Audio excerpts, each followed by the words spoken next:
এই ধরনের মূর্খ উপদেষ্টা বাংলাদেশের ইতিহাসে কেউ কখনো দেখেনি। সম্প্রতি স্থানীয় সরকার উপদেষ্টা আসিফ মাহমুদ সজীব ভুঁইয়াকে উদ্দেশ্য করে এমনই মন্তব্য করেন বিএনপির নেতা ইশরাক হোসেন। ঢাকা দক্ষিণ সিটি কর্পোরেশনের নগর ভবনে করা অবস্থান কর্মসূচিতে উপস্থিত হয়ে কথা বলেন তিনি। ইশরাক হোসেন বলেন, বর্তমান স্থানীয় সরকার উপদেষ্টা ক্রমাগত মিথ্যাচার করেছে আমাদের এই আন্দোলন নিয়ে। তিনি বারবার বলেছেন এখানে আইনি জটিলতা রয়েছে, সাবজুডিস ম্যাটার রয়েছে এবং অন্যান্য কথা বলেছেন। অথচ দেশের সর্বোচ্চ আদালতের আপিল বিভাগ থেকে এই বিষয়টি বহু আগেই মীমাংসা হয়ে গেছে। তারপরেও যদি বলেন এখানে আইনি জটিলতা রয়েছে, তাহলে আমি বলবো যে এই ধরনের মূর্খ উপদেষ্টা বাংলাদেশের ইতিহাসে কেউ কখনো দেখেনি।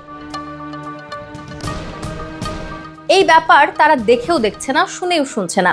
আমরা বলতে চাই, এই ধরনের নব্য স্বৈরাচারী মনোভাব যে বর্তমান সরকার দেখিয়েছে, এটা আসলে আমাদের সবাইকে হতবাক করেছে। কিভাবে আমাদের এই আন্দোলনকে দমানো যায়, বিতর্কিত করা যায় এবং জনগণের সামনে ভুলভাবে আমাদের কার্যক্রমকে উপস্থাপন করা যায়, সেই চেষ্টায় তারা লিপ্ত হয়েছে।